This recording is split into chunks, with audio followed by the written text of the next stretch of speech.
ಕರ್ನಾಟಕದಲ್ಲಿ ಹಿಂದುತ್ವದ ಪ್ರಯೋಗಶಾಲೆ ಎಂದೇ ಕರೆಯಲ್ಪಡುವ ದಕ್ಷಿಣ ಕನ್ನಡ ಲೋಕಸಭಾ ಕ್ಷೇತ್ರ ಕಳೆದ ಲೋಕಸಭಾ ಚುನಾವಣೆಯಲ್ಲಿ ಬಿಜೆಪಿಯ ನಳಿನ್ ಕುಮಾರ್ ಕಟೀಲ್ ಭಾರಿ ಅಂತರದಿಂದ ಗೆಲುವು ಸಾಧಿಸಿದರು.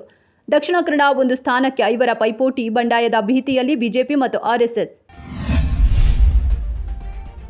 ರಾಮನಗರ ಜಿಲ್ಲೆ ಕನಕಪುರದಲ್ಲಿ ದಿನದಿಂದ ದಿನಕ್ಕೆ ಹೆಚ್ಚುತ್ತಿದೆ ಕಾಡಾನೆ ಉಪಟಳ. ಸಂಗಮ ಅರಣ್ಯ ಪ್ರದೇಶಕ್ಕೆ ತೆರಳಿದ ಗೌಡಳ್ಳಿ ಗ್ರಾಮದ ರಾಜು ಮೃತಪಟ್ಟಿದ್ದ ವ್ಯಕ್ತಿ. ಕನಕಪುರ ತಾಲೂಕಿನಲ್ಲಿ ಡಿಸೆಂಬರ್ನಲ್ಲಿ ಒಂದೇ ತಿಂಗಳಲ್ಲಿ 3 ಬಲಿ.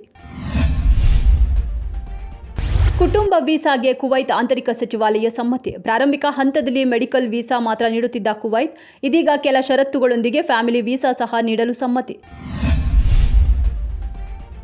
ಫ್ರಾನ್ಸ್ ರಾಜಧಾನಿ ಪ್ಯಾರಿಸ್ನಲ್ಲಿ ಬೀಡು ಬಿಟ್ಟ ರೈತರು. 15,000 ಪೊಲೀಸರ ನಿಯೋಜನೆ. ಸಾವಿರಾರು ರೈತರ ರಸ್ತೆ ತಡೆಗೆ. ಜನಜೀವನ ಅಸ್ತವ್ಯಸ್ತ. ಮಾಲ್ಗಳಿಗೆ ಬಲವಂತದ ಬೀಗ. ಜರ್ಮನಿ, ಪೋಲೆಂಡ್, ರೊಮೇನಿಯಾ, ಬೆಲ್ಜಿಯಂ ಮತ್ತು ಇಟಲಿಯಲ್ಲೂ ರೈತರ ಆಕ್ರೋಶ. ಭಾರತ ಹಾಗೂ ಇಂಗ್ಲೆಂಡ್ ನಡುವಣ 5 ಪಂದ್ಯಗಳ ಟೆಸ್ಟ್ ಸರಣಿ ನಡೆಯುತ್ತಿದೆ. ಇಂದಿನಿಂದ ವಿಶಾಖಪಟ್ಟಣಂನಲ್ಲಿ 2ನೇ ಟೆಸ್ಟ್ ಪಂದ್ಯ ಆರಂಭವಾಗಿದೆ. 2ನೇ ಟೆಸ್ಟ್ ಪಂದ್ಯದಲ್ಲಿ ಟಾಸ್ ಗೆದ್ದ ಭಾರತ ತಂಡ ಬ್ಯಾಟಿಂಗ್ ಆರಿಸಿಕೊಂಡಿದೆ.